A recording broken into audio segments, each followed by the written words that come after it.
সিঙ্গাপুরের মতো হতে হবে। যারা বলে দেশ এখন সিঙ্গাপুর হয়ে গেছে, দেশ এখন আমেরিকা হয়ে গেছে, আমরা তাদেরকে বলতে চাই এই দেশ সিঙ্গাপুর আমেরিকা বানাবো। সিঙ্গাপুরের পুলিশের আদর্শ হলো জনগণকে স্যার বলা। জনগণকে বলে স্যার কি প্রবলেম বলেন। আমার দেশের কারণ কি? কারণ জনগণের টাকায় তোর বেতন হয়। ওর বসকে তো স্যার বলবে কাকে? আমার দেশে সেটা চালু করতে হবে। আমার দেশে যখন ফোন দেব, আমার দেশের পুলিশদেরকে আমরা স্যার বলবো না, বরং অপর পাশ থেকে পুলিশ ফোন ধরে বলবে স্যার কি হেল্প করতে পারি বলেন। এত সুজা না করা পর্যন্ত মরতে রাজি আছি না নাই? আমার ছোট ছোট বাচ্চা শিশুরা বললো আমি আবু সাইদ হতে চাই, আমি আবু সাইদ হতে চাই। কোথায় গিয়ে ঠেকেছিল এই বাংলাদেশের মানুষের জুলুম? কোথায় গিয়ে না ঠেকলে ছোট ছোট বাচ্চা যারা শেখ হাসিনা কি খালেদা কি এইটাই বোঝে না, ওদের কাছে যদি জিজ্ঞেস করা হয় তুমি মহিলা না নারী, কয় আমি নারী। এই বাচ্চারা পর্যন্ত রাজপথে এতটুকু বুঝলো যে এরা মানুষই জাত না। ঠিক না ভাই? ঠিক। আমি মরতে এসেছি, আবু সাইদ বুকটা পেতে দিল আর আপনি গুলি করলেন। এত নিষ্ঠুর আপনি? আপনার ঘরে সন্তান নাই, আপনার ভাই নাই, আপনার বাড়িতে আপনার আপনজন নাই, এই বুকে গুলি করে আবার গর্ব করে বলেন যারে গুলি করি হেই মরে আর একটা মরে না। ওরে বাবা, পীর সাহেব যারে গুলি করে হেই মরে আরেকটা মরে না। এজন্য ওর খুব দুঃখ। ওর ইচ্ছা ছিল যে একসাথে সব মারি ফেলতে পারত। আমরা মরি যাই তোরা করি খা। আমরা মরার জন্য প্রস্তুত আছি না নাই? মুসলমান এসেছে লড়াই করার জন্য।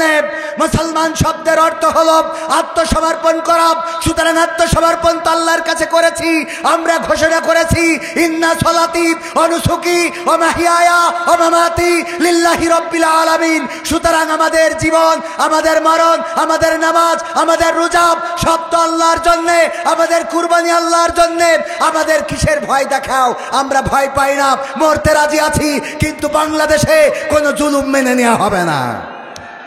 একবার এক মনীষীকে কারারুদ্ধ করে সেই জায়গার প্রশাসন বলেছিল আমরা তোমাদেরকে ভাতের কষ্ট দেব, তোমাদেরকে খাবারের কষ্ট দেব, তোমাদেরকে পানির কষ্ট দেব, তোমাদেরকে ঘুমের কষ্ট দেব, তোমাদের আরামের কষ্ট দেব। আমার সেই মুসলমান মনীষী তাদেরকে জবাব দিয়ে বলেছিল তোমরা আমাদেরকে কিসের ভয় দেখাও? আমরা তো সেই জাতি যারা প্রতিটা বছর একটা মাস করে ঘুমের কষ্ট নিজেরাই দিয়ে থাকি, আহারের কষ্ট নিজেরাই দিয়ে থাকি, পিপাসার কষ্ট নিজেরাই দিয়ে থাকি। আমরা প্রতিটা বছরে একটা মাস না খাওয়ার কষ্ট, পানাহারের কষ্ট, ঘুমের কষ্ট, এগুলো আমরা ট্রেনিং করেই থাকি। ঠিক না বে ঠিক? সেই জাতি কিনা আমরা? সেই জাতিকে কি দাবায় রাখা যাবে? আমার বঙ্গবন্ধুর ভাষায় বলতে হয় এই জাতিকে দাবায় রাখা যাবে না, দাবায় রাখতে পারবা না। আমার পকেটের টাকায় কেনা বুলেট আমার জনগণের বুককে ঝাঁঝরা করবে, এটা আর মেনে নেওয়া হবে? এটা আর মেনে নেওয়া হবে না। মন যা চেয়েছে তাই করেছে। সাতক্ষীরা থেকে আসতেছি মাহফিল করে, গাড়ির মধ্যে পানির বোতলের মুখটি খুলে কয় হুজুর আপনি শুকিয়ে দেখেন। কলাম কেন? কয় এর তো বাংলা মদ। কি মদ? মদ কি জীবনে এইটাই চিনলাম না। কয় এটা বাংলা মদ। আমি বলছি এটা বাংলা মদ আপনার কি মনে হয়? তাই বলছে আপনি শুকিয়ে বলে, মানে আমার শুকিয়ে বলতে হবে। ও যদি বলে বাংলা মদ কেন, ও যদি এর থেকে বলে যে জাহান্নামের পানি, তাও বলতে হবে, কারণ ওরা তো পুলিশ, কথা কয় না। আমি বললাম স্যার, তখন তো স্যার না বলে স্যার মানে কি? স্যার যদি দুবার করে খাওয়া যায় তাও স্যার স্যার, হ্যাঁ স্যার স্যার এটা দেখেন স্যার আসলে পানি স্যার, আমরা পানি খাই, আমার কিডনির সমস্যা আছে, মাঝে মাঝে পাথর এসে প্যাসিড বন্ধ হয়ে যায়, তো একটু পানি বেশি খাই স্যার। বলছে যে আপনি শুকিয়ে দেখেন, আপনি বাংলা মদ রাখেছেন কেন গাড়িতে? পাশে যে পুলিশ, আমি বললাম আমি আকিজ কলেজিয়েট স্কুলের কালচারাল টিচার, আলোচনা করে বেড়াই, অভিনয় করি, সাংবাদিকতাও করি। তখন বলতেছে এই সাইডি দে, যদি আকিজের না হইতাম, এইগুলো না কইতাম, যদি সরল সোজা হইতাম, তাহলে ওইটা বাংলা মদই হইতো, কথা কয় না। এই দিন বাংলার জনগণ আর দেখতে চায় না, এই দিন বাংলার জনগণ আর দেখতে চায় না। আমার আলেমদের হাতে হাত করা, পায়ে ডান্ডা বেড়ি, জানাজায় দাঁড়িয়েছে, গায়েবানা জানাজায় দাঁড়ানো ইমামকে টেনে নিয়ে চলে গেছে কুলাঙ্গার। নামাজের মধ্যেও তোমরা আমার ইমামদেরকে নামাজ পড়তে দাও নাই, বলেন ঠিক কিনা? এই দিন বাংলার জনগণ আর দেখতে কোথায় গেল এমপিরা সব, কোথায় গেল মন্ত্রীরা সব, কোথায় কাদের কাকা? তাদের ছাড়া দেশটা এখন লাগে ফাঁকা ফাঁকা। পালাবো না, পালাবে না, পালাবে না, যাই না তবু দেখা, পালাবে না, পালাবে না, যাই না তবু দেখা। তাদের ছাড়া দেশটা এখন লাগে ফাঁকা ফাঁকা, ওদের ছাড়া দেশটা এখন লাগে ফাঁকা ফাঁকা। আইন মন্ত্রী আটকে গেল আইনেরই ফাঁকে, দাড়ি ছাড়া দরবেশের ভণ্ড ভণ্ড লাগে।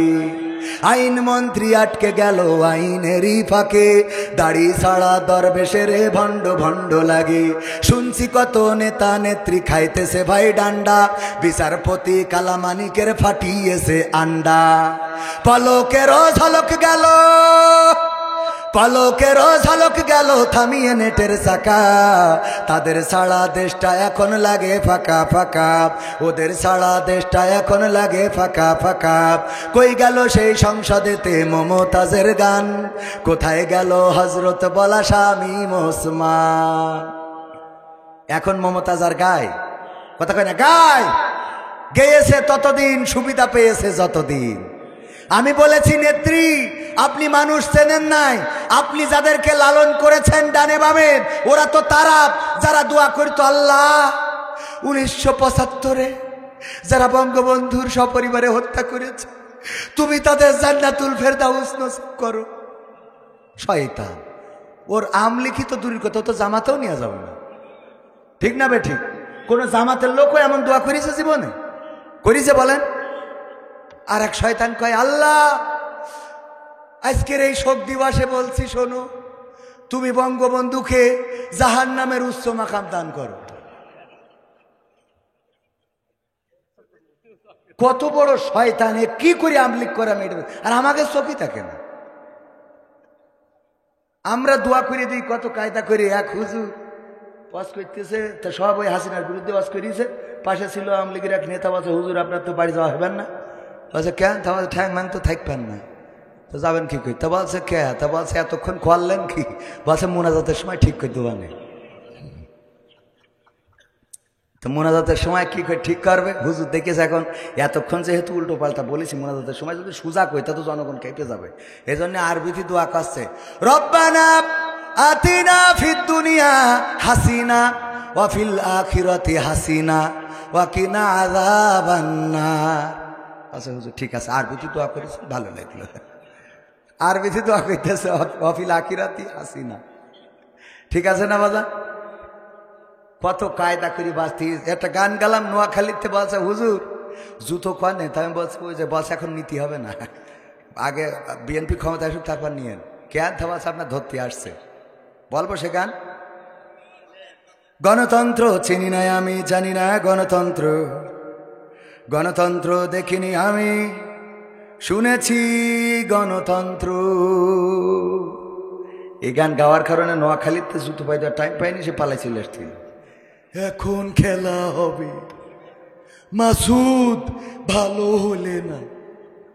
গণতন্ত্র চিনি না আমি, জানি না গণতন্ত্র, গণতন্ত্র দেখিনি আমি, শুনেছি গণতন্ত্র। গণতন্ত্র চিনি না আমি, জানি না গণতন্ত্র, গণতন্ত্র দেখিনি আমি, শুনেছি গণতন্ত্র। শুনেছিলাম আমি বাংলাদেশে গণতান্ত্রিক রাজা, যখন যারে মনে চেয়েছে ধরে দিয়েছে সাজা। শুনেছিলাম আমি বাংলাদেশে গণতান্ত্রিক রাজা, যখন যারে মনে চেয়েছে ধরে দিয়েছে সাজা। কাউকে দিয়েছে ফাঁসির দণ্ড, রেখেছে আয়না ঘরে, কাউকে আবার লাশ বানিয়ে ভাসিয়েছে সাগরে। কাউকে দিয়েছে ফাঁসির দণ্ড, রেখেছে আয়না ঘরে, কাউকে আবার লাশ বানিয়ে ভাসিয়েছে সাগরে। করেছে এসব কিসের জোরে? ছিল কি দাদার মন্ত্র? কেমন গণতন্ত্র ছিল, কেমন গণতন্ত্র? গণতন্ত্রের আড়ালে ছিল দাদার ষড়যন্ত্র। কেমন গণতন্ত্র ছিল, কেমন গণতন্ত্র, গণতন্ত্রের আড়ালে ছিল মোদির ষড়যন্ত্র। শুনেছি আগে নির্বাচনে লাগতো টাকার নোট, দেখেছি আমি ভোট করিতে লাগেনি কোন ভোট। কথা কয় না লেগেছে? এক চাষা গেছে ভোট দিতে ফজরের নামাজ পড়ে, ভোটের মাঠে গেলি বলছে যে ও চাষা আপনি এই কষ্ট করে আসলেন কেন? তবে বাবু আসলাম কেন, ভোট দিয়েছেন এই তো আসলাম গো বাবু। ভোট তো সে আপনি কখন রওনা দিয়েছেন? ফজর পড়েই তো রওনা দিয়েছি। বলছে যে আমরা তো সে তাহাজ্জুদ পড়ি কাম সেরে দিয়েছি। আপনি তো ফজর পড়ি রওনা দিয়েছেন, তাহাজ্জুদ পড়ি কাম সারা। তালি বাপু তুমি একটু নোকে কালি লাগাই দাও, তা না হলে বৌমা আবার মাইন্ড করতে পারে যে আমি ভোট দিতে পারিনি। তো কালি লাগাই দিয়ে যখন যাচ্ছে তখন বলছে ও চাচা শোনেন, ওই চাষিরটা বলে হয়ে গেছে, আবার কষ্ট করে জন্য পাঠায়েন না। বাসা তোমার চাষির ভোট দিয়া শেষ? হ্যাঁ হয়ে গেছে। তো বাসা আল্লাহ কত বড় নেমো খারাম গো, কার সাথে সম্পর্ক করেছি, সংসার করেছি, ওর সাথে আমি জান্নাতেও যাইতে চাই না। আল্লাহ তুমি বেঈমানের কবরে, বেঈমানের তুমি আল্লাহ জাহান্নামে দিও। তা ওই ভোটের ওরা বলছে যে কি চাষির সাথে কি খুব বাদাবাদি নাকি? বলছে বাদাবাদি ছিল না বাপু, আজকে হইল। কেন? বলছে ও দেখো 12 বছর ধরে মরে গেছে, তা ভোটটা দিয়ে গেছিস তাহলে আমার সাথে একটু দেখা করিয়ে যাবি না? বুড়োটা কেমন ভাবে আসি, দিন কিভাবে যায়, একটু খোঁজটা দিয়ে যা। ও ভোটটা দিয়ে হাসিনার মেরে চলে গেছে। শুনেছি আগে নির্বাচনে লাগতো টাকার নোট, দেখেছি আমি ভোট করিতে লাগেনি কোন ভোট। ভোটের আগে পাশ হয়েছে মন্ত্রী মিনিস্টার, লাগেনি মিছিল, লাগেনি মিটিং, লাগেনি তো পোস্টার। নির্বাচন কমিশন ছিল ইন্ডিয়ান কোন যন্ত্র। কেমন গণতন্ত্র ছিল, কেমন গণতন্ত্র, গণতন্ত্রের আড়ালে ছিল দাদার ষড়যন্ত্র। কেমন গণতন্ত্র ছিল, কেমন গণতন্ত্র, গণতন্ত্রের আড়ালে ছিল রয়ের ষড়যন্ত্র। বিরোধী দল যারা সংসদে ছিল তারা ছিল পোষা ময়না, দেশে জ্বলে পুড়ে হয়েছিল ছাই তবুও তো কিছু কয় না। বিরোধী দল যারা সংসদে ছিল তারা ছিল পোষা ময়না, দেশে জ্বলে পুড়ে হয়েছিল ছাই তবুও তো কিছু কয় না। শাসনে ছিল না সততা নিষ্ঠা, বিচারের ছিল না মান, সংসদে বুঝি তাই শোনা যেত মমতাজের গান। ঠিক না বে ঠিক? ওই যে আগের গানেও কিন্তু এখানে সে আটকে গেছি, মমতাজের কথা বলতেছে, মনে আছে? আমি বললাম মমতাজ একটা নেমো খারাম বেঈমান, অকৃতজ্ঞ স্বার্থপর। যতদিন আমার শেখ হাসিনা খাওয়াইলো ততদিন সে গাইলো, যখন খাওয়া বন্ধ হয়ে গেছে তখনই গাওয়া বন্ধ হয়ে গেছে রে। ঠিক না বে ঠিক? কত গান গাইল। ওরে ও রিক্সাওয়ালা তুই ধীরে ধীরে চালা, তোর সাথে বলবো আমার বুকে কত জ্বালা। বলিস না বলে নাই? ও রিক্সাওয়ালার সাথে জ্বালার কথা কইছে। শেখ হাসিনা এত কিছু খাওয়াইলো, তুই যখন চলে গেছে তখন তার একটু প্রশংসা করবি না? কথা কয় না, অন্তত প্রশংসা না করিস এতটুকু তো বলা উচিত ছিল। আমার সোনার ময়না পাখি কোন বা দোষে দাদার কাছে গো, আমরা দেশে কেমনে থাকি রে আমার কলজের ময়না পাখি। ঠিক না বেঠে? এইসব গান অন্তত আমরা শিখাই দিচ্ছি, তাও গা, অন্তত গা, সামনে একটু গা, একটু শুনি। গাছে পায়খানা ঘরে যাইয়ে, ফাঁকা মাঠে যাইয়ে, বাগানে যাইয়ে, ও আমার দরদি আগে জানলে, আগে জানলে তোর ভাঙা নৌকায় চড়তাম না, ভাঙা নৌকায় চড়তাম না, আর এই বিপদে পড়তাম না। ওরে বর্ডারেতে খাইলাম ধরা, বিসিটাও তো পাইলাম না। আগে জানলে, আগে জানলে তোর ভাঙা নৌকায় চড়তাম না। কথা কয় না, গাচ্ছে না, গাচ্ছে না। তাহলে আমরা গানে ফিরে যাই। বিরোধী দল যারা সংসদে ছিল তারা ছিল পোষা ময়না, দেশে জ্বলে পুড়ে হয়েছিল ছাই, তবুও তো কিছু কয় না। শাসনে ছিল না সততা নিষ্ঠা, বিচারের ছিল না মান, সংসদে বুঝি তাই শোনা যেত মমতাজের গান। বিরোধী দল নাই, ওটা তো ছিল ডিজিটাল ষড়যন্ত্র।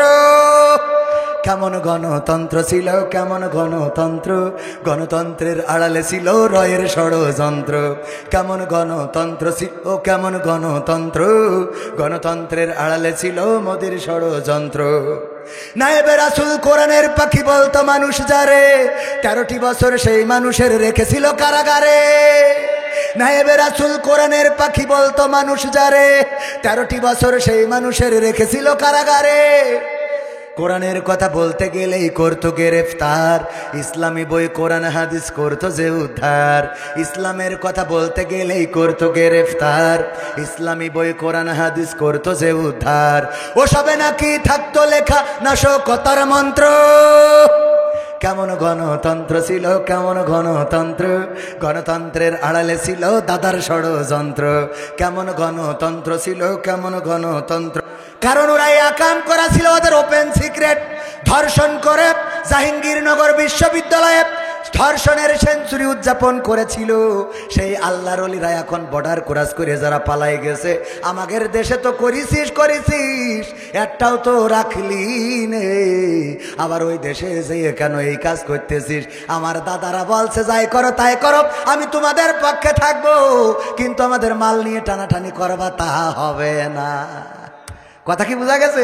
এই জন্যই ধরিছে। সত্যি বলছেন আমি তো বলছি। এই দেখিছেন না দেখেন নাই, সিলেটের নেতারা ওরা ভালো হলো না, মাসুদ তুমি ভালো হয়ে যাও। এই তুই নেটওয়ার্কের বাইরে যাওয়ার পরেও এত টাওয়ার পাই কোন? কথা কয় না, নেটওয়ার্কের বাইরে যেয়ে তোর এত টাওয়ার আসে কোনতে? মানুষের তো বিপদের সময় এই মানে বাদ দেন, অত খুলে মিলে না বলি। এটা বিপদের মধ্যেও তো একটা কথা থাকে, তাই না ভাই? তোকে বিপদের মধ্যে তো জাহান নামে গেলেও তো ওখানে মহিলা জাহান নামীরা নিরাপদে থাকবে না রে। কথা কয় না। শয়তান, আল্লাহ হেদায়েত নসিব করুন, বলেন আমিন। মনে দুঃখ কনে রাখতো। এই 16টা বছর আমি কাদের পক্ষে কথা বললাম? লাভ হইল কি? লাভই হয়নি। পাশে বসে দিয়ে পরিচয় করে দিলে উনি চেয়ারম্যান। আমি 2 ঘন্টা ওয়াজে কুপালাম, পদ্মা সেতু করিয়েছে, মেট্রো রেল করিয়েছে, দেশ আমেরিকা হয়ে গেছে, লন্ডনতে ফ্লাইট হয়, এই সেই সব এয়ারপোর্ট টোট যা আছে গড়ে চেয়ারম্যান পাশে বসে। মোনাজাতের সময় চৌগাছায়, মোনাজাতের সময় চেয়ারম্যান বলছে হুজুর খালেদা জিয়ার জন্য একটু দোয়া করে দেন। তা আমি বলছি কে? তা বলছে খালেদা জিয়া অসুস্থ। তো অসুস্থ তা আমার কি? বলছে আমি বিএনপি চেয়ারম্যান। শয়তান কোথাকার, তা তুই আগের থেকে কবি না? আর আমি 2 ঘন্টা ধরিয়ে কি কায়দা করে কুপালাম যে দেশে এত উন্নয়ন, এই মোবাইল কে দিয়েছে, এই ব্লাউজ কে দিয়েছে, সব বলা শেষ। এখনকার বিএনপি চেয়ারম্যান। এখন আপনি তো যাচ্ছে তাই শয়তান না আপনি?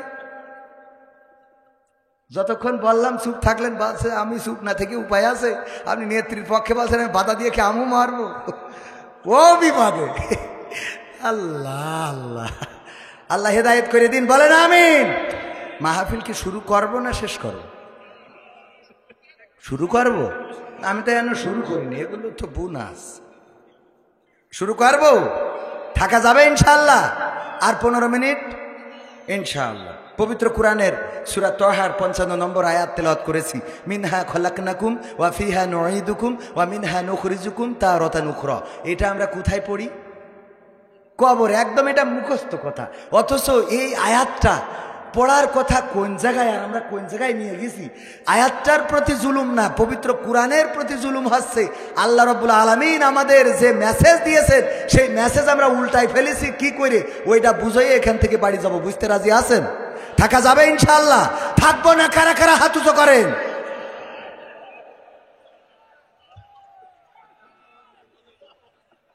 বললাম থাকবো না কারা কারা? আবেগে হাত তুললে হবে না ভাই, বুঝে শুনে হাত তুলবেন, তা নাহলে বিপদের কিন্তু শেষ থাকবে না। হুজুর কালেকশন করছে, হুজুর কালেকশন করছে, তো কালেকশনের সময় তো মুসাল্লি যারা সুরতে থাকে ওরা তো বোঝে যে টাকা তুলছে, তো ওরা ঘুম এসে গেছে,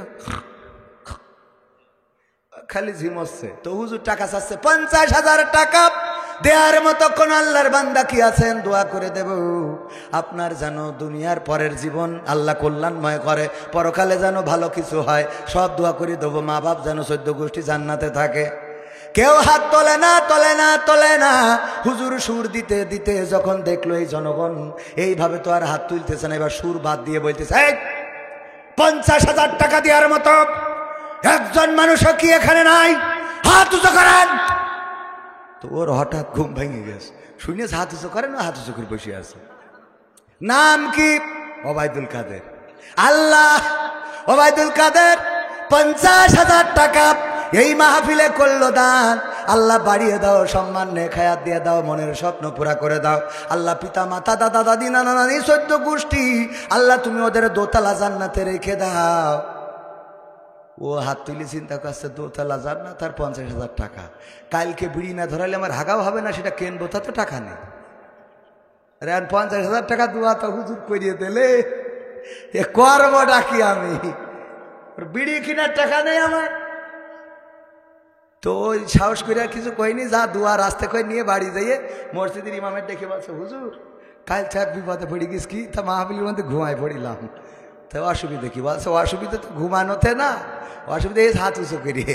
তো বলছে ঘুমালি হাত উঁচু করলে কি করে? বলছে ওই জায়গায় তো তেজপাড়া খাইছি, ঘুমাইছি। হঠাৎ করে হুজুর বলছে হাত উঁচু করেন, কিন্তু এর আগে বললে 50,000 টাকা কিরা দেবেন, সে হাত উঁচু করেন। আমি ওই আঘাতে শুনিয়েতে হাত উঁচু করে বসে আছে, গুড়ারটা শুনিনি। পরে দেখি হুজুর বলছে তোর মা বাপ 14 গোষ্ঠী জান্নাতে থাক। তা আমার তো বিড়ি কেনার টাকাও নেই, এখন আমি না দিলে কি ওগের আবার ফিরো এনে জাহান্নামে দেবে? দুঃখ কোয়ানে ধোবো, এই জন্য হাত উঁচু করার সময় বুঝে শুনে করার দরকার আছে না বাজার? হঠাৎ হাত উঁচু করে বসে থাকলেন, কে জন্য করলেন এটা বুঝতে হবে না? আল্লাহ আমাদের বুঝে শুনে হাত উঁচু করার তৌফিক দিন, বলেন আমিন। এইবার বলেন থাকবো কারা কারা? নারায়ে তাকবীর, আল কোরআনের আলো, আল হাদিসের আলো, আমার নেতা তোমার নেতা। নারায়ে তাকবীর, নারায়ে তাকবীর।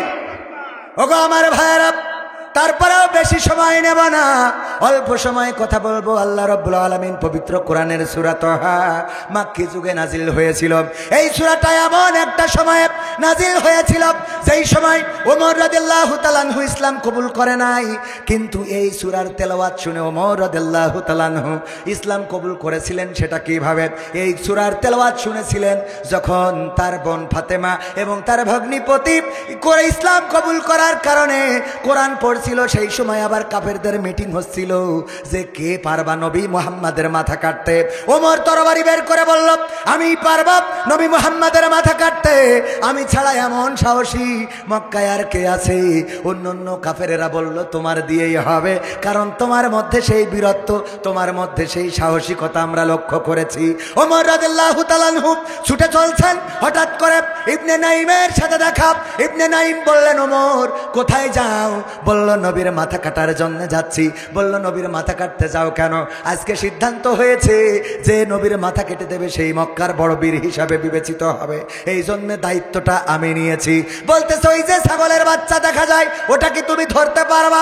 বললো এটা কোনো ব্যাপার না, দুম্বার বাচ্চা, ভাড়ার বাচ্চা, বাচ্চা যাই হোক, সেটা ধরার জন্য যখন দৌড় দিয়েছে, গরুর বাছুর কিংবা ছাগলের বাচ্চা কি ধরা যায় নাকি? ধরা যখন গেল না, ওমর ঘেমে গেল, রেগে গেল। এই রাগটা তোলার জন্যই মূলত ইবনে নাইম এই কাজটা করেছিলেন। তারপরে ইবনে নাইম আস্তে করে বললেন ওগো ওমর, তুমি যে নবীর মাথা কাটতে যাও অথচ তোমার ঘরে কি ঘটে গেছে সেটা জানো নাকি? সে খবরটা তুমি নিয়েছো নাকি? বলল কি এমন ঘটে গেছে আমার ঘরে? কয় তোমার বোন ফাতেমা এবং তার তোমার বোনে, তোমার ভগ্নিপতি, তোমার বোনের স্বামী ইসলাম কবুল করেছে। যে নবীর মাথা কাটতে যাও সেই নবী মুহাম্মাদের পরে ঈমান এনেছে, এটা জানো নাকি? রাগ আরো বেড়ে গেল, রাগ দ্বিগুণ হয়ে গেল। তাড়াতাড়ি করে ছুটে চলল বোনের বাড়িতে। দরজা দেওয়া, দরজার মধ্যে লাথি দিল, বোন দরজা হলো, বোন বুঝতে পারলো কোরআন তেলাওয়াত শুনেছে। ওই সময় ফাতিমা রাদিয়াল্লাহু তাআলা আনহা এবং তার স্বামী একই সাথে যে সূরাটা তেলাওয়াত করেছিল সেই সূরাটা ছিল এই সূরা তাহা। ওগো আমার ভাইরা, ওমর রাদিয়াল্লাহু তাআলা আনহু দরজায় লাথি মারলেন, লাথি মেরে দরজাটা ভাঙলেন, তারপরে পিটানো শুরু করে দিলেন, ভগ্নিপতি এবং বোনকে মেরে রক্তাক্ত করলেন। ফাতেমা রাদিয়াল্লাহু তাআলা আনহা বললেন, ওগো আমার ভাই, তুমি কাকে মারো? তুমি তো তোমার সেই বোনকে মারো যেই বোন আর তুমি একই মায়ের উদরে ছিলে, সেই বোনকে মারো যেই বোন আর তুমি একই মায়ের দুগ্ধ পান করেছো, সেই বোনকে মারো যেই বোন আর তুমি একই পিতার ঔরসজাত সন্তান, তাকে তুমি মেরে রক্তাক্ত করে দিলে। ওগো ভাই, কেন রক্তাক্ত করলে আজকে বলি শুনে নাও। যতই মারো না কেন, যতই পিটাও না কেন, যতই রক্ত ছড়াও না কেন, কসম আল্লাহর, যেই কালেমার পরে ঈমান এনেছি এই কালেমা জীবন গেলেও ওগো আমার ভাই আমি ছেড়ে দেব না। সুবহানাল্লাহ। ওমর বললেন, কি এমন কালিমা, কি এমন কোরআন, কি এমন বাণী যেটা তোমরা পাওয়ার পরে দুনিয়ায় ভাইয়ের সম্পর্ক ভুলে গেলে, দুনিয়ার মায়া ভুলে গেলে, সংসারের মায়া ভুলে গেলে, জীবনের মায়া ভুলে গেলে। ওগো বোন, যদি একটু পড়ে শোনাতে, তখন যে সূরাটা পড়ে শুনিয়েছিলেন সেই সূরাটা ছিল সূরা তাহা। ওগো আমার ভাইয়েরা, এই সূরার 55 নম্বর আয়াত আল্লাহ বলছেন, সবাই পড়েন, মিনহা খলাকনাকুম ওয়া ফিহা নুঈদুকুম ওয়া মিনহা নুখরিজুকুম তারাতান নুখরা। আল্লাহ বলছেন, এই মাটি থেকেই তোমাদেরকে সৃষ্টি করা হয়েছে, আবার এই মাটিতে তোমাদেরকে ঢুকানো হবে, আবার একদিন এই মাটি থেকে তোমাদেরকে জীবন্ত করে উঠানো হবে। সুতরাং কিসের এত বাড়াবাড়ি, কিসের এত পিড়াপিড়ি, কিসের এত মারামারি, কিসের এত গুলি, কিসের এত হামলা, কিসের এত মামলা? মরা মানুষও মামলা থেকে রেহাই পায় নাই রে, ঠিক না বেঠিক? এই হামলা মামলা, এই মারামারি, এই গুলাগুলি, এই অনাচার, এই কদাচার, এই পাপাচার, এইগুলো কিসের জন্য করো? কেন এই আয়াতটা এখানে দিল? এই আয়াতটা হলো আসলে মুসা আলাইহিস সালামের কাছে প্রথম এসেছিল। আল্লাহ রাব্বুল আলামিন মুসাকে পাঠালেন, যাও, ফিরাউন বাউন্ডারি ক্রস করেছে, সে বাড়াবাড়ি করেছে, তারা থামাও। বলল, কি করে থামাবো? আমার ভয় দেখাবা? বলবা আমি নবী হয়ে এসেছি তোমাকে সাবধান করার জন্য, সতর্ক করার জন্য। মুসা আলাইহিস সালাম বললেন, যদি আমাকে নবী হিসাবে না মানে তাইলে তুমি নিদর্শন দেখাবা।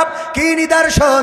মুজিজা হলো তোমার হাতের লাঠি ছেড়ে দিবা, সাপ হয়ে যাবে, অথবা বগল থেকে হাত বের করবা, হাতে আগুন জ্বলতে থাকবে, আবার বগলে ভরে দিবা, সেটা আগুনটা নিভে যাবে। এই কাজগুলো করবা। আল্লাহ যদি এরপরেও বিশ্বাস না করে, আল্লাহ রাব্বুল আলামিন বললেন, তখন সুন্দর করে তার ওয়াজ শোনাবা, মিনহা খলাকনাকুম ওয়া ফিহা নুঈদুকুম ওয়া মিনহা নুখরিজুকুম তারাতান নুখরা। ওগো আল্লাহর বান্দা, ওগো ফেরাউন, কিসের এত অহংকার, কিসের এত বড়াই, কিসের এত লড়াই, কিসের এত মারামারি, কিসের এত হানাহানি, কিসের এত অবিচার, কিসের এত হত্যা, খুন, গুম, ধর্ষণ? এগুলো সব ছেড়ে দাও। কারণ ওগো ফেরাউন, শুনে নাও, তোমাকে এই মাটি থেকে সৃষ্টি করা হয়েছে, আবার একদিন এই মাটিতে ঢুকানো হবে, আবার একদিন তোমাকে এই মাটি থেকে জীবন্ত করে উঠানো হবে। এই কথা ফেরাউনকে বলার জন্য মুসা আলাইহিস সালামকে আল্লাহ রাব্বুল আলামিন পাঠালেন ফেরাউনের রাজদরবারে। আর আমরা এই আয়াত নিয়ে যে কবরে লাগাইছি মরা মানুষের কাছে। বলেন, আয়াতের সাথে আমরা জুলুম করছি না করছি না? কথা কি বোঝা গেছে? কোথাকার আয়াত? শেখ হাসিনার কাছে যেটা পড়তে হবে ওটা কবরে যেই পড়ছি, কথা কয় না। ডক্টর ইউনূসের কাছে যে আয়াতটা পড়ার কথা, ডক্টর ইউনূস যদি এই দেশে অবিচার করে, অনাচার করে, কদাচার করে, জুলুম করে, অন্যায় করে, তাইলে তার কাছে যে বলতে হবে, মিনহা খলাকনাকুম ওয়া ফিহা নুঈদুকুম ওয়া মিনহা নুখরিজুকুম তারাতান উখরা। ওগো ডক্টর ইউনূস, কিসের অহংকার, কিসের লড়াই, কিসের বড়াই? তো গো, তুমি কি জানো না এই মাটি থেকে তোমাকে বানানো হয়েছে, আবার একদিন এই মাটিতে তোমাকে ঢুকানো হবে, আবার একদিন এই মাটি থেকে তোমাকে উঠানো হবে। এই আয়াত পড়তে হবে ওখানে। অথচ আমরা এই আয়াত মরা মানুষের কাছে পড়লাম। আমি বলি, ওই মরা মানুষটা যদি কোনোভাবে হাতটা কাফন থেকে বের করতে পারতো, থাপ্পড় একটা বসাই দিত, বলতো আমার খেলা তো ফাইনাল, আমার বলি লাভ কি? কথা কয় না। আপনি সাবধান করতেছেন মরা মানুষ যে মরে গেছে, ও তো আজকের থেকে খেলা শুরু, কথা কয় না, ঠিক না বে ঠিক? মালয়েশিয়ায় থাকাকালীন হঠাৎ করে আমাদের একটা প্রোগ্রামকে কেন্দ্র করে ওই সময় দুর্ভাগ্যবশত আমার পারমিটের মেয়াদও শেষ, রাত্রে দুশ্চিন্তায় ঘুম হয় না যে কখন না জানি পুলিশ এসে ধরে নিয়ে যায়। কারণ বৈধ কাগজপত্র না থাকলে একটা টেনশন থাকে না। আমরা যেমন আগে যারা জামাত বিএনপি করেছেন আপনারা, আমরা যারা আমলিগ করি তারা তো নিশ্চিন্তে ছিলাম, কিন্তু যারা জামাত বিএনপি করি চোখের একটা মনের মধ্যে যে কখন কি হয়, ঠিক না বে ঠিক? ছিল না ছিল না। ডাক্তার শফিকুর রহমানের ধরতে গেছে, বলছে যে একটুখানি দাঁড়ান আমি বেডটা নিয়ে আসি। কত মিনিট লাগবে? তো আমার 5টা মিনিট হয়তো লাগবে না, একটু নামাজটা বলছে হুজুর নামাজ পড়বেন? তো বলছে হ্যাঁ নামাজটা পড়বো আর গুছাবো। তো বলছে 5 মিনিটই তো হবে না। বলছে কেন হবে না? বলছে নামাজ পড়বেন, বেডিংপত্র গুছাই আনবেন। বলছে বেডিংপত্র বান্দা আছে, ও বাইন্দে তোরা আসবে আমরা জানি, কথা কয় না। এই সত্য বললাম না মিথ্যা বললাম? বানায় বলার তো কিছু নেই। বেডিং সবসময় রেডি করে রাখে, যে আসবে গুছাই চলে যাবো। আমরা যাওয়ার জন্য রেডি, বলেন সুবহানাল্লাহ। আমাকে জেলে দিলেও আমরা খুশি, ফাঁসিতে দিলেও খুশি, আমাকে মারলেও খুশি, আমাকে মিষ্টি খাওয়ালেও খুশি। এ খুশি কের জন্যে? কারণ কি? আমরা অভিভাবক হিসেবে মানি কাকে? আমরা জানি কষ্ট আসে কার থেকে, দুঃখ আসে কার থেকে, পরীক্ষা আসে কার থেকে। ওয়ালা নাবলু আন্নাকুম বিশাইইম মিনাল খাউফি ওয়াল জুই ওয়া নাকসিম মিনাল আমওয়ালি ওয়াল আনফুসি ওয়াস সামারাত ওয়া বাশশিরিস সাবিরিন। আল্লাহ বলেই দিয়েছে আমি তোমাকে জেল দিয়ে জুলুম দিয়ে মেরে কেটে ধরে ফল ফসলে ক্ষতি করি, ব্যবসায় বাণিজ্যই অসুবিধে করি, জানমালের ক্ষতি করি, আমি পরীক্ষা করি দেখবো যে কারা ধৈর্য ধারণ করে, বলেন সুবহানাল্লাহ। একটা গরু আমার মনে করেন ভাইজান গরু খাওয়ানোর জন্য মাঠে দিয়ে এসেছে, ওই পাশে একটা বাগান ছিল, বাগানে ছিল বাঘ, ওই বাঘ গরু ধরার জন্য করেছে তাড়া। গরু দৌড়য় বাঘও দৌড়য়, গরু দৌড়ায় বাঘও দৌড়ায়, গরুও দৌড়ায় বাঘও দৌড়ায়। ভাইয়েরা আমার, গরু চিন্তা করলো আমি তো বাঘের সাথে দৌড়াইতে পারবো না, সুতরাং একটু বুদ্ধি খাটাইলো। পাশে দেখে নরম কাদাওয়ালা ক্ষেত, ওই কাদাওয়ালা ক্ষেতের মধ্যে দিয়েছে লাভ, 4 হাত পা একসাথে গাড়িয়ে গেছে। গাড়বে না গাড়বে না? নরম কাদা খেতে বাঘও ধরার জন্য লাভ দিয়েছে, কিছু না বুঝেই লাভ দিলি বাঘ ওর দৌড়ের গতি বেশি থাকার কারণে গরুর রেখে 3 হাত সামনে যেয়ে পড়েছে। কয় হাত সামনে? ও গেড়ে গেছে কাদার মধ্যে। এখন যত উঠতে চাই তত আটকায় যায়, এরকম কাদা আছে না? যত উঠতে চাই চূড়াবালি, যত উঠতে চাই তত আটকে যায়। ভাইরা আমার, তো এখন এই গরু আটকে যাওয়ার পরে বাঘ তো ছটফট করতেছে আর গরু জাবর কাটাচ্ছে। বাঘ বাছে গরু তুই তো আসলেই গরু, তো কে ভাই কি কি হইস মানে গরু ভাই কি ভাই রাগ করছে কেন? রাগ করবা না কেন? ওরে গরু তুই যে কামটা করলি, আমি তোরে ধরার জন্য দৌড়ানি দিলাম, তোর পিছু নিলাম। আমি যদি তোরে ধরতে পারতাম তাইলে ধরার পরে আমি খাতাম, তুই মারা যাতিস সেটা ঠিক, অন্তত আমি বেঁচে থাকতাম। আবার তুই যদি দৌড়ায় পালাই যাতিস তাইলে তুইও বেঁচে যাতিস, আমিও বেঁচে যেতাম। কিন্তু এমন একটা কাম করে সরে গরু, এমন কাদার মধ্যে দিয়েছো লাভ যে ছাড়াইতে গেলে জড়াই ধরে। এখন আমিও মরব, তুমিও মরবা, তো তাতে কি? তাতে কি মানে? এই গরু আমার কথা হইলো আচ্ছা মরলাম ভালো কথা, তা এই বিপদের মধ্যে তোর কোনো টেনশন নেই, জাবর কাটাচ্ছিস কিভাবে? গরুর কাছে এই প্রশ্ন বাঘের। গরু বলছে গো বাঘ তুমি বনে থাকো, গরু আমি বলদ হইতে পারি, কিন্তু তুমি তো জানো না আমি যতই বলদ হই আমার একজন মালিক আছে। আমার মালিক, আমার অভিভাবক, আমার বাড়িওয়ালা, সে আমাকে এখানে রেখে গেছে ঘাস খাওয়ার জন্যে, আর তুমি আমার পিছু নিয়েছো ধরার জন্যে। আমি যখন বিকাল বেলায় সন্ধ্যা বেলায় বাড়িতে ফেরবো না, আমার মালিক গোয়াল ঘরে আমারে না পাওয়ার পরে আমার মালিক আমারে খুঁজতে আসবে। টর্চ লাইট জ্বালায় মালয়েশিয়া থেকে আনা 5 ব্যাটারির বড় লাইট, ওইটা দিয়ে যখন খুঁজতে থাকবে, খুঁজতে খুঁজতে আমারেও দেখবে তোমারেও দেখবে। আমার মালিক আমার দেখার পরে ছাড়াই নিয়ে যাবে, আর তোমার এখানে মেরে পুঁতে রেখে তারপরে যাবে। এখন বলো আমি জাবর কাটাবো না তুমি কাটাবা? কথা কি বোঝা গেছে? সুতরাং আমাদের যদি জেলে দেয়, আমাদের যদি ফাঁসিতে ঝুলায়, আমাদের যদি রিমান্ডে দেয়, আমরা জানি আমাদের মালিক আছে না নাই? আমাদের মালিক আমরা যদি মারাও যাই তিনি আমাদের ঘোষণা করেছেন ইন্নাল্লাহ আশতারা মিনাল মুমিনিনা আনফুসাহুম ওয়া আমওয়ালাহুম বিআন্না লাহুমুল জান্নাহ। আমার মালিক বলেছে তোমাদের জান তোমাদের মাল আমি জান্নাতের বিনিময়ে দিয়ে দেব। সুতরাং আমাদের ফাঁসির কাস্টে ঝুলাইলেও তার আগে আমরা এক কাপ গ্রিন টি মেরে তারপরে যাব। কথা কয় না? আর ওরা কয় একটু দোয়া করে, দোয়া কর। কে এখন কান্দিস কেন? তোরা যখন কান্দাইলি মনে ছিল না? কথা কয় না? কথা কি বোঝা গেছে? সুতরাং অভিভাবক মানব কাকে? দেখেন আল্লাহকে যারা অভিভাবক মেনেছে তাদের ব্যাপারে বলেছে ৭১-এর রাজাকার এই মুহূর্তে বাংলা ছাড়। বলেছে না বলে নাই? ৭১-এর রাজাকার এই মুহূর্তে বাংলা ছাড়, পাকিস্তানের দোসর, এই সেই কত কথা, কিন্তু সেই আল্লাহর ওলিদের একজনেরও বাংলা ছাড়া লাগে নাই। আর যারা বলল আমরা তো ওদের বাংলা ছাড়তে বলি নাই, অথচ ওরা আমাদের অজান্তেই হেলিকপ্টারে করে চলে গেছে রে। ঠিক না বে ঠিক? কারণ হলো আমাদের অভিভাবক বাংলাদেশে আছে না নাই? আমাদের অভিভাবক মালয়েশিয়ায় আছে না নাই? আমাদের অভিভাবক জেলখানায় আছে না নাই? মসজিদে গেলেও আমরা আল্লাহকে পাই, বাড়িতে ওই ছোট্ট কুঠিরেও আমরা আল্লাহকে পাই, রাতের অন্ধকারেও আমরা আল্লাহকে পাই, দিনের অন্ধকারেও দিনের আলোতেও আমরা আল্লাহকে পাই, আমরা বিপদেও আল্লাহকে পাই, সুখেও আল্লাহকে পাই।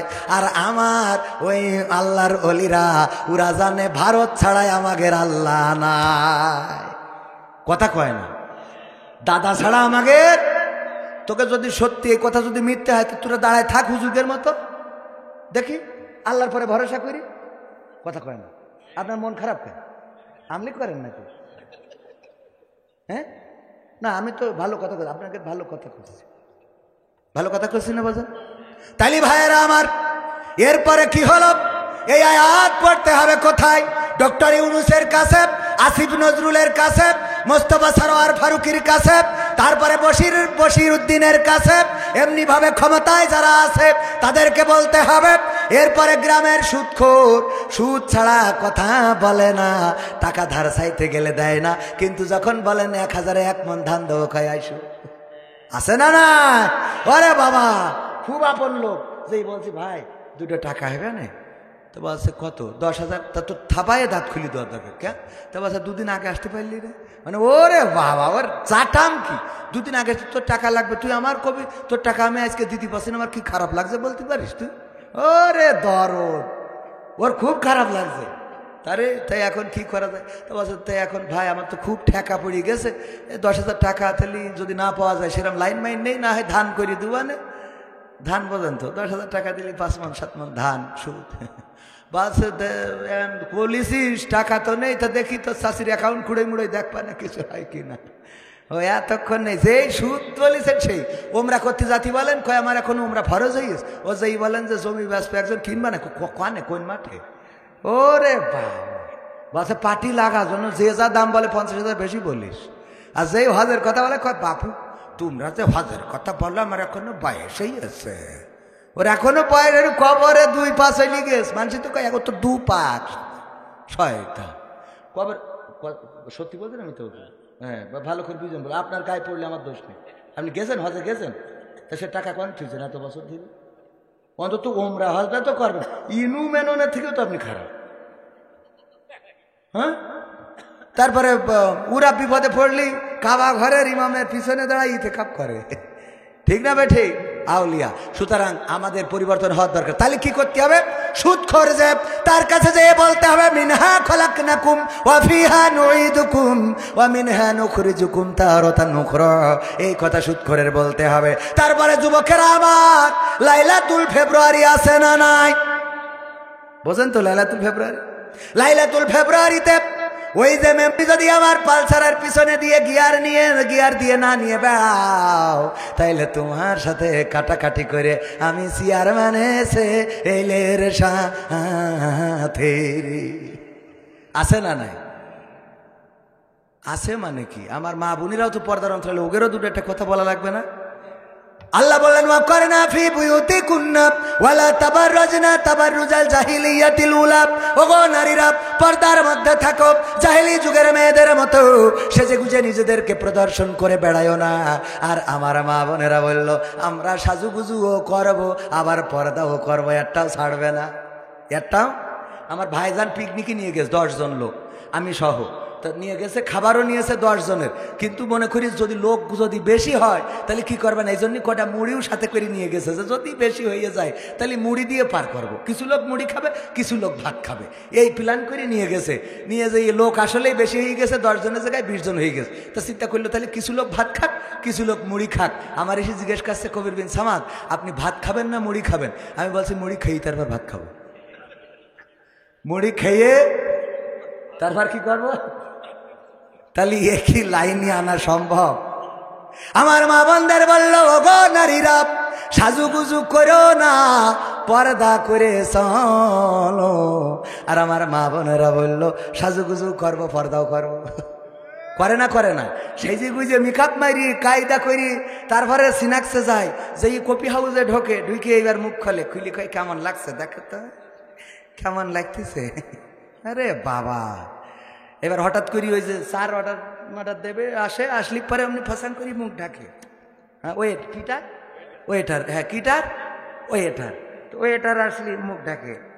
তো বলছে অসুবিধে কি? তো বলছে তুমি জানো না আমি বেগানা, পুরুষের সামনে মুখ খুলি না। ওরে আল্লাহর ওলি, তোর মুড়ি ধামা একটু আমার সামনে আসে না নাই? ও বেগানা পুরুষের সামনে মুখে সাথে কই নিয়ে দিয়েছিস, ও কোন গানা কথা কয় না। আর মা বোনেরাও আছে, ওরে বাবা অভিনয়, অভিনয়। বাড়ি যদি মেয়ে ছেলে নিয়ে আসে, এই খান নিয়ে আসিস, আল্লাহ আম্মা আমার বয়ফ্রেন্ড, 3 বছর ধরে লাইন মারতেছি। ও তো আগে তো বলবেন আব্বা ভালো আছে, ওরে আব্বা, আব্বা ভালো আছে, আমি চুয়াডাঙ্গাতে তোমার জন্য আপেল কিনে আনবো। আব্বা বসো, ঘরে নিয়ে যা, বসা, একটু পাখায় বাতাস কর। আরে যত্ন। এরপরে যে মোটামুটি 2-4 বছর চলার পরে কয় দেখো বাবা, তুমি যেভাবে গাঁজাটাই নিয়ে বেড়াও, ও মেয়ের বাপ তো তোমার সাথে দেবে না, তুমি নিয়েতে চলে যাও, আমি তোমার শ্বশুরের দেখি রাখবানে। আর মেয়ের বলে তুই যা, ও গাঁজাখোরের সাথে বলে তোর আব্বা দেবে না, তুই যা, আমি দেবো। ও তো দেবে, মাল খেয়ে মেশিন মেশিন সব নষ্ট, তার সাথে দিলে পাঠায়। এই পাঠাই দিয়ে তারপরে এবার যে আব্বা বাড়ি আসে, উনি বাড়ি এসে, আপনি বাড়ি আইছেন, এইবার ম্যাডাম খাইতেছে, কি জন্ম দা তুই চাও, কি জন্ম দি চাও তুমি, আমার মুখি চুন কালি দিয়ে চলে গেল রে, ও আল্লাহ আল্লাহ। ওর অভিনয়ের কাছে শেখ হাসিনা ফেল, ঠিক না বে ঠিক? পাঠাই দিলে ও দোষে শয়তান কোথাকার। আল্লাহ হেদায়েত করুক, বলেন আমিন। কত চলছে এইভাবে, সমাজটা নষ্ট হয়ে যাচ্ছে। আর এই ছেলেরাও বেকায়দায় পড়ে, ওরাও বিয়ে করি দেখে, ওরে আল্লাহ, বিয়ের আগে কত ভালো ভালো কথা বলতো, বাবু তুমি খাইয়াছ না, বাবু খাইলে ফিডার খাবে, বাবু তুমি খেয়েছ, বাবু হ্যাঁ তুমি ঠিকঠাক ঘুমাবে, আচ্ছা দিদি টেক কেয়ার, বাবা টেক কেয়ার না, টেক খেলবে। এরপরে বিয়ের পরে দেখে এ তো আস্ত ডাইনি, এবার গান গাছে, আমি পারি না আর পারি না, আমি কেন মরি না, আজরাইল কি চিনে না আমারে গো, আমি পারি না আর পারি না, হয়তো 2 দিন পরে মরবো, আগে মরলে কি ক্ষতি, ওরে এই দুনিয়ার রং তামাশা বুঝলাম না রে এক রতি, ও আমার ঘরের রমণী সে যে কাল নাগিনী, আমারে বাজাইলো 12টায়, আমি পারি না আর পারি না। ঠিক না বেঠে? এখন পারি না কেন? এখন পারি না কেন? তবে পুরুষদের একটা বিষয় ভালো, যে আমার পুরুষরা দেখেন বলে যে আমি পারি না আর পারি না, আল্লাহ তুমি তুলে নাও, এই বলে না যে আল্লাহ তুমি হয়তো 2 দিন পরে মারবো, তা আগে মরলেও কি ক্ষতি, অন্তত তোর হাতের বাসায় আমার 2 দিন আগে ফিলাইট দাও, কয় না কয় না। আর আমার মা বোনেরা কি কয় জানেন? কয় তুই মরিস না কেন, তোর আল্লাহ মরণ করে না কেন, তোর কলেরা হয় না কেন, হ্যাঁ এত লোক মরে, আজরাইল তোর চেনে না কেন? এই বাড়ির কুত্তা খেদাবো আমি, কুত্তার জন্য মনে হয় আসছে না। ঠিক বলছি না বে? ঠিক বলছি। আল্লাহ রাসূল বললেন নারীরা অধিকাংশ জাহান্নামী, কারণ বেশি হলো দুইটা। কয়টা? অনেকগুলো কারণের মধ্যে বেশি কারণ, বড় কারণ কয়টা? এক নম্বর কারণ, তারা স্বামীর প্রতি অকৃতজ্ঞ, স্বামীর প্রতি কৃতজ্ঞ হয় না, না শুকরি করে। স্বামী যাই করুক না কেন, যাই বলুক না কেন, যাই দিক না কেন, যাই খাওয়াক না কেন, যাই পরাক না কেন, যেভাবেই রাখুক না কেন, ওইটা ভালো লাগে না। কিন্তু ওই যে পাশের বাড়ির মকসেদ, ও যে যেভাবে চলে গো, ওইটা ওর বড্ড ভালো লাগে। কয় মকসেদের বোর শাড়ির রংটা দেখো কত সুন্দর, মকসেদের ঘরটা দেখো কত সুন্দর, মকসেদের টিউবওয়েলটা কত সুন্দর, সাপ্লি পানি পড়ে। মকসেদরা কালকে গরুর গোশ কিনিল, গত পরশুদিন ছাগলের গোশ কিনিল। এমনি ভাবে সব ভালো লাগে মকসেদের জিনিস, আর ওর স্বামী যাই করে ভালো লাগে না রে।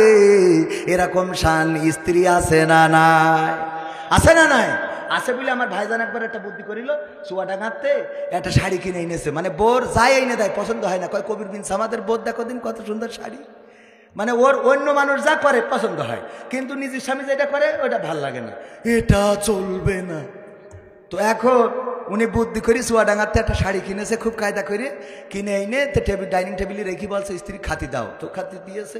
কিন্তু ওই যে শাড়ি যে এনেছে, ও নারীর তো নারীর মন বোঝেন না, যদি কোনো জায়গায় কিছু ঘটে ও আগে যেই দেখবে কি হয়েছে। আরে বাবা, সিসি ক্যামেরা দেখে এসে ছোট্ট ঘটনা, হ্যাঁ কি হয়েছে, বাড়ি এসে বল আল্লাহ শুনেছিস বউ কি হয়েছে? কি ও বউ, আল্লাহ তুই এখনো শুনিসনি? ও আল্লাহ তুই এখনো শুনিসনি, মকসেদের ছেলে জুতো চুরি হয়ে গেছে। ওর উপস্থাপনার ভঙ্গি দেখি মনে হইলো সুনামি মনে হয় বাড়ির দরজা, ঠিক না বেঠে? তো এই মা বোনেরা এখন উনি ওই যে শাড়ি কিনে থিয়েছে, খালি ওই দিকে তাকাচ্ছে আর মনে করছে শাড়িটা আসলে কার। তো এক ফাঁকে জিজ্ঞেস করি বসলো শাড়ি কার, তা বলছে কবির বিন সামাদ ওর বোঝজন্য কিনেছে, তা আমার কাছে দিলে যে একটু নিয়ে যাও, আমার বাড়ি পয়সা দিয়ে আনে, আমার আসতে দেরি হবে, আর যদি না যেতে পারি পয়সা দিয়ে আনে, না হলে কাইলে আমি তোমার বাড়িতে নিয়ে নিবানে। আর বলছে দেখো দিন শাড়ির রংটা কত সুন্দর, কালারটা কত ভালো, পায়টা কত সুন্দর, আর তুমি যা কেন তাকে পারা যায়? আমি বলে তোমার ঘর সংসার করছি, অন্য মানুষ হলে এত দিতে লাগতো, চলে যেত। খালি কান্না, আছে না নাই? এইবার বলছে শাড়ি তোমার পছন্দ হয়েছে? বলছে হবে না, এ তো তুমি কেন নি, তোমার তো পছন্দ ভালো না। তোমার যদি পছন্দ ভালো হইতো তা তুমি একটা ভালো শাড়ি আমার এই 20 বছরের জিন্দগিতে তুমি কিনে দিছাও। মনে মনে কাছে পছন্দ ভালো না বলেই তো তোর নিয়ে সংসার করছি, তা না হলে তো পরিবনে আসতো আমার ঘরে, বুকের পাটা রাখতে হবে। হ্যাঁ, তো এখন এই যে অবস্থা, বলছে শাড়ি কি তোমার পছন্দ হয়ে গেছে? তা বলছে পছন্দ হবে না কেন, তোমার তো পছন্দ ভালো না, কবির বিন সামাদ কিনেছে পছন্দ ভালো। তা বলছে শাড়িটা তুমি নাও, কবির বিন সামাদের সাথে যা ফাইট করা লাগে আমি করব, আমি দরকার হলে ওর টাকা দিয়ে দেবো, কিনে নেবে, না হলে ও যদি কয় মারামারি করবে তা তোমার জন্য মূর্তি রাজি আছে। শাড়ি নিয়ে খুব খুশি। বাবা, জীবনে একটা ভালো জিনিস পেয়েছে। রাত্রি শোয়ার সময় আমার ভাইজান বলছে স্ত্রী সত্যিই কি তোমার শাড়ি পছন্দ হয়েছে? তো বলছে হবে না কেন, আজকে তো আর তুমি কেন নি, আমার খুব ভালো লেগে মনের মতো একটা জিনিস পাইছি। বলছে স্ত্রী বলা যায় না, আজকের রাতটাই শেষ ঘুম হয়ে যেতে পারে, কালকে আমরা কবর দেশের বাসিন্দা হয়ে যেতে পারি, আমি যদি মরে যাই মনের কথাটা বলা হবে না। দেখো আমি তোমার জন্য নিজে পছন্দ করি চুয়াডাঙ্গা শহরের তে, আলমডাঙ্গাতেও কিনিনি, চুয়াডাঙ্গাতে এই শাড়িটা কিনে নিয়ে আইছি। তা বলছে তুমি কিনেছো? সত্যি সত্যি? তা বলছে হ্যাঁ আমি কিনেছি। তা বলছে তাহলে এর রং থাকবে না, তাহলে এর রং থাকবে না।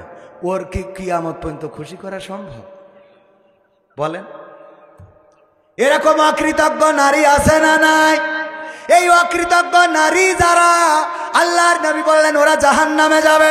জাহান্নামে যাওয়ার কারণের মধ্যে 1 নম্বর কারণ হলো এটা, আর 2 নম্বর নারী হলো তারা যারা বেশি বেশি অভিশাপ দেয়।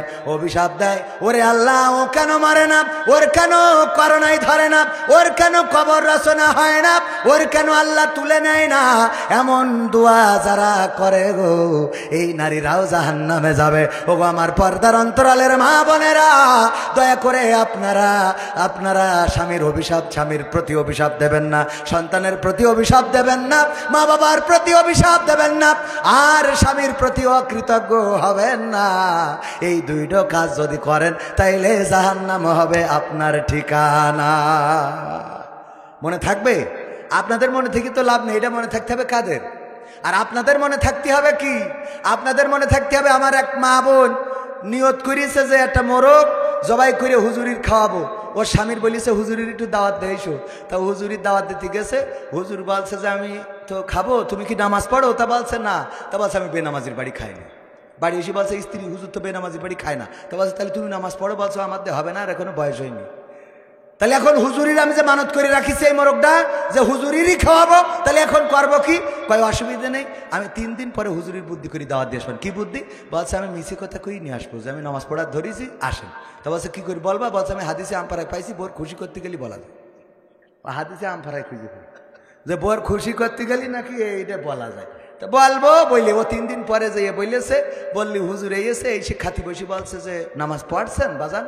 আচ্ছা হুজুর পড়তেছি। তা আচ্ছা তাহলে বলেন তো ফজরের ফরজ নামাজ কয় রাকাত?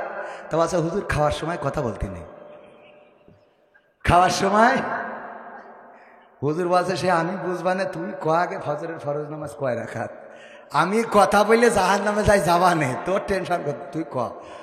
স্ত্রী বুঝতে পেরিস যে এ তো এখানে ফেল মারবে, মানে কি 2টো ঘুরলো পাবে, একের জন্য 100 পাবে না, মানে 2টো ঘুরলো, 1 হলে 100 হইতো। তো বলছে যে স্ত্রী রান্না করতে বলছে শোনো 2 রাকাত। স্বামী বলছে হুজুর খেয়ে নেন, লাস্টে বলবানে শুনে চলে দিন। বলছে না, আগে বলেন ফজরের ফরজ নামাজ কয় রাকাত? বলছে হুজুর বলাই লাগবে। স্ত্রী বুঝতে পেরিস তো যে আবার বলছে বলছে হুজুর বলতে আর বলেন ফজরের ফরজ নামাজ কয় রাকাত, তা না হলে খাবো না আমি। তা আছে হুজুর ফজরের ফরজ নামাজ 4 রাকাত। কয় রাকাত? হুজুর রাগ করে উঠে হাঁটা দিয়েছে।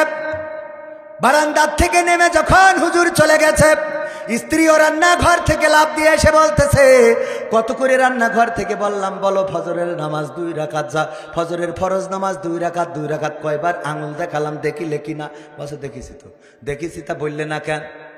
বলছে আল্লাহ এই জন্যই তো তোর বউ বানাইছে, তা না হলে তো তোর আমার স্বামী বানাইতো। কেন? বলছে তোর মাথায় বুদ্ধি আছে? এই যে হুজুরের 4 রাকাত বলে আটকাতে পারিনি, ও 2 রাকাত বললে তো আমার মেরি থুয়ে যেত। কেন 4 রাকাত বলে আটকাতে পারিনি, ও 2 রাকাত বললে ওর না মেরে বাড়ি যাইতো। এরম স্বামী আছে না নাই? আমার মা বোনেরা বলছে হুজুর ওয়াজ এবার পয়েন্টে পড়িস, কারণ আমাদের তাপসী রাবিয়া হিসেবে খুঁজ দিছাই তো 4 দোকানে বসে পরিমণি, কারিনা কাপুর, ঐশ্বরিয়া রায়, তারপরে বুবলি পরে আরো এইসব যারা আছে, আরো নাম জানি না, আর বেশি নাম বললে আবার এই সমালোচনা শুরু করতে পারে যে হুজুর এত নাম জানে কি করে। আমার আমির হামজা ভাই একটা নাম বললে খুব বিপদে আছে না নাই? আন্দাকা মান্দাকা নাকি এরা মান্দারা না আন্দারা কি রাশ্মিকা মান্দারা না ইন্দিরা, যাই হোক এই নাম বলার কারণে ওরে সমালোচনা। আমি বলছি যারা সমালোচনা করতে চাও, এই নাম বলার সাথে সাথে তুই চিনে ফেললি তুই কত বড় আল্লাহর ওলি। কথা কয় না? তুই কত বড় আল্লাহর ওলি যে তোর বলার সাথে সাথে চিনে ফেললি যে হুজুর খুব খারাপ। হুজুর তো খারাপ, কিন্তু আমার পূজা হয়ে গেছে তুমি কত বড় পরহেজগার। এক দেওর ভাবির কাছে উল্টো পাল্টা করে, তো গ্রামের লোকজন খেপি গেছে না এর ভাই থাকে বিদেশে, তো ঝামেলা করতেছে, তো যেই দরজা আটকাইছে পিছন দিয়ে বেড়া ফাঁক করে দিয়েছে, দৌড় এসে যায় নামাজ বিষয়ে সিজদায় পড়ে রয়েছে। লোকজন ঘরে যাইয়েছে টেনে তুলে বলছে ওঠ, তা বলছে কে জন্য? আমি সিজদায় রয়েছি। তুই সিজদায় রয়েছিস আমি তো জানি তুই পরেজগার, ওঠ কি সমস্যা কি, এত লম্বা সিজদা কেন? বলছে যত লম্বা সিজদা তত তাড়াতাড়ি জান্নাত। বলছে তুই জান্নাতে যাও অসুবিধে নেই, কিন্তু জুতো তো পাই দিবি। তা বলছে তা পাই দেবো। পাই দিবি কি করে? তো স্যান্ডেল তো ভাবির খাটের তলায় দেখছি। তুই যে জুতো পাইতে যাবি তো তোর স্যান্ডেল, তুই তো পরেজগার যাই নামাজের বিছানায়, তা তোর জুতো ভাবির খাটের নিচেই কেন? কথা কি বোঝা গেছে? তার একটা নাম বলিছে তোমরা সমালোচনা শুরু করে দিছাও যে হুজুর এত এ নাম জানে কি করে, কে পত্রিকায় আসে না? তুমি নাম জানলে কি করে এইটা কও? আর একজনের কাঠি দেওয়ার আগে নিজের পাশায় হাত দিয়ে দেখো যে বদনা দিয়ে সুশি সব পানি ছিল না। কথা কয় না? আল্লাহর ওলি সাজে এমপিরা সব কোথায় গেল? মন্ত্রীরা সব কোথায় গেল, কোথায় কাদের কাকা? তাদের ছাড়া দেশটা এখন লাগে ফাঁকা ফাঁকা, ওদের ছাড়া দেশটা এখন লাগে ফাঁকা ফাঁকা। আইন মন্ত্রী আটকে গেল আইনেরই ফাঁকে, দাড়ি ছাড়া দরবেশের ভণ্ড ভণ্ড লাগে। শুনছি কত নেতা নেত্রী খাইতেছে ভাই ডান্ডা, বিচারপতি কালামানিকের ফাটিয়েছে আন্ডা। পলকের ঝলক গেল, পলকের ঝলক গেল থামিয়ে নেটের চাকা। তাদের ছাড়া দেশটা এখন লাগে ফাঁকা ফাঁকা, ওদের ছাড়া দেশটা এখন লাগে ফাঁকা ফাঁকা। কোথায় গেল, কই গেল সেই সংসদেতে মমতাজের গান? কোথায় গেল হজরত বলা স্বামী ওসমান? ইনু মেনন দীপু মনি আছে কারাগারে, বাপ করিলেও পাপ কখনো ছাড়ে কি আর তারে? কোথায় গেল স্পিকারের, কোথায় গেল স্পিকারের দৃষ্টি আঁকা বাঁকা? তাদের ছাড়া দেশটা এখন লাগে ফাঁকা। কোথায় গেল আরাফাত আর ব্যারিস্টার সুমন? কথা বলার সময় তারা করে নিয়োজন। মুরগি কবির খাইছে ধরা, জাফর কোথায় আছে? গোপনে কি সেও গেল মোদি দাদুর কাছে? কোথায় গেল সালামের, কোথায় গেল সালামের কাড়ি কাড়ি টাকা? তাদের ছাড়া দেশটা এখন লাগে ফাঁকা। লাগে কি না? এখন আর টেলিভিশন খুললে আমাদের আর কুমড়ো দিয়ে বেগুনি বানানো কেউ শিখায় না। এখন আর কাঁচামরিচ শুকাই রেখে বর্ষাকালে পানিতে দিলে জ্যান্ত হয়ে পুকুরি খাবি খাবে এই কথা কেউ বলে না, ঠিক না বে ঠিক? এখন আর কাঁঠাল দিয়ে কেমন করে বার্গার বানাইতে হয় এটা কেউ শিখায় না। এখন আর টেলিভিশন খুললে ইফতারির সময় খেজুরের পরিবর্তে পেয়ারা খাওয়ার কথা কেউ বলে। ওরা কোথায় হারিয়ে গেল? কোথায়? ঠিক না বে ঠিক? আমার ক্যামেরাম্যান খালি বারবার দেখাচ্ছে আমার লেখা গানের বই, ঠিকানার গান 100টারও বেশি সঙ্গীত, যেসব সঙ্গীত আমি গাই। তুমি যার লাগিয়া এমবি ভরো তার তো বাটন ফোন। আজকালকের ছেলেরা বই নিয়ে আর বসে না, ও বাবা গুগলে সার্চ করিয়া পড়ে। এসব গানগুলো দিয়ে সাজানো ভিতরে যাচ্ছে, যদি কেউ পারে সংগ্রহ করতে পারেন বইটা 100 টাকা করে দাম ইনশাআল্লাহ। প্রবাসীর গান, প্রবাসীর গান শুনবেন, শুনবেন, শুনবেন কারা কারা হাত উঁচু করেন তো? শুনবেন? প্রবাসীর গান আমি শোনাবো যদি আপনারা থাকেন। কথা দিলেন থাকবেন, থাকবেন, থাকবেন ইনশাআল্লাহ। কোরআনের জন্যে যদি জীবন দিতে হয়, যেভাবে আমরা 1952-তে সালাম, রফিক, শফিক, জব্বার, বরকত বুকের তাজা রক্ত ঢেলে দিয়ে প্রমাণ করেছিল আমরা রক্ত দিতে জানি, সবুজ ঘাসকে লাল বানাতে জানি, পিচ ঢালা কালো পথ রক্তে রঞ্জিত করতে জানি, কিন্তু মায়ের ভাষার অধিকার ছেড়ে দিতে জানি না। সেই বিপ্লব 1971-এ এসেছিল। 1971-এ 9 মাস রক্তক্ষয়ী সংঘর্ষ করেছিল আমার বীর বাঙালি, আমার দামাল ছেলেরা। তারা রক্ত দিয়ে, জীবন দিয়ে প্রমাণ করেছিল রক্ত দিতে জানি, জীবন দিতে জানি, শহীদ হতে জানি, কিন্তু বাংলা মাটির 1 ইঞ্চি, বাংলা মানচিত্রের 1 ইঞ্চি মাটি আমরা ছেড়ে দিতে জানি না। 2024-এ আমার ছাত্ররা রাজপথে নেমে রক্ত দিয়ে প্রমাণ করেছিল রক্ত দেব, জীবন দেব, শহীদ হব, কিন্তু স্বৈরাচারের বাংলাদেশে কোনো স্থান হবে? সেইভাবে পবিত্র কোরআনকে বুকে ধরে যদি আগামী দিন ইসলামী আন্দোলনের নেতা কর্মীরা জিহাদের ডাক দেয়, সেই জিহাদে সম্পৃক্ত থেকে যদি বাতিলের বুলেট আমাদের বুক ঝাঁঝরা করে দেয়, আমাদের রক্ত যদি জমিনে পড়ে, সেই রক্তের সাগরে সাঁতার কেটে কেটে একটি রক্তাক্ত বিপ্লবী কালেমার পতাকা বাংলার জমিনে উড়াতে রাজি আছেন কারা কারা দেখতে চায়?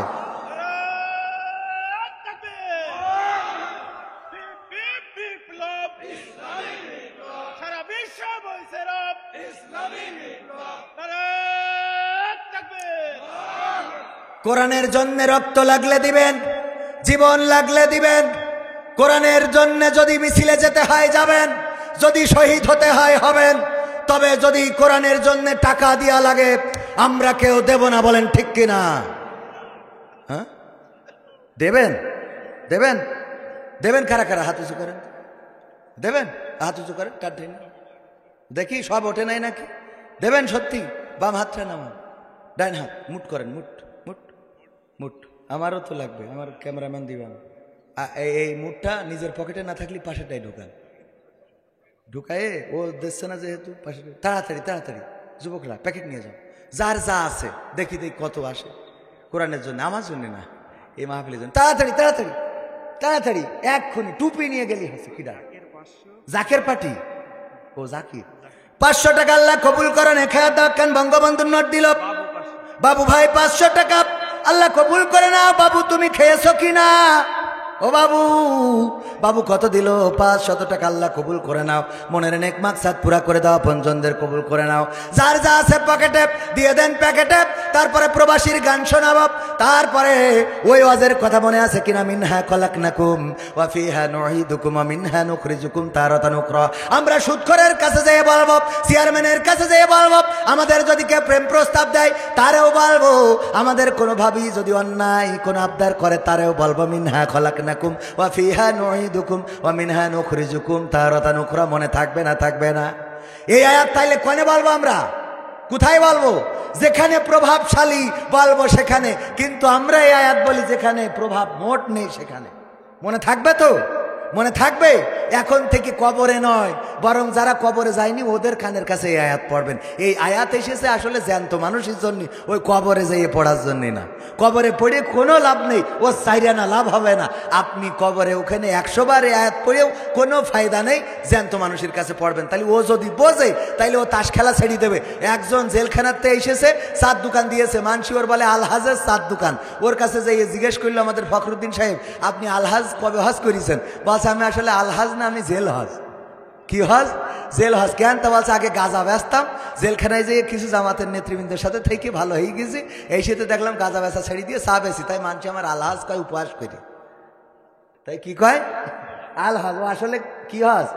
জেল হজ। বলছে জেলখানাতে শিখাইছি। যাই হোক ভাইরা, তাড়াতাড়ি দিয়ে দেন, তাড়াতাড়ি তাড়াতাড়ি যে যা পারেন। ওকে। আমার বাংলাদেশের প্রবাসীদের গল্প বলি শোনো। আমার বাংলাদেশের প্রবাসীদের গল্প বলি শোনো। এ গল্প তো কল্পনা নয়, তোমরা কি তা জানো? ও ভাই, এ গল্প তো কল্পনা নয়, তোমরা কি তা জানো? আমার বাংলাদেশের প্রবাসীদের গল্প বলি শোনো। পল্লী গায়ের দুরন্ত ছেলে বাপে ডাকে খোকা, হঠাৎ করে ঢুকলো মাথায় বিদেশ যাওয়ার পোকা। রোগে শোকে ক্লান্ত পিতা, খাটার নাই উপায়, বেকার ছেলের এমন কথায় বাবাও দিল সাই। ক্ষেতের জমি হালের গরু বিক্রয় করে দিয়ে বাকি টাকা করলো পূরণ মায়ের গহনা নিয়ে। অনেক আশা বুকে বেঁধে ছাড়লো যখন বাড়ি, সে যে কি বেদনা বিধুর ছিড়লো যেন নাড়ি। মায়ে কান্দে, ভাইয়ে কান্দে, কান্দে আপন জন, চোখের জলে বুক ভেসে যায়, শক্ত করে মন।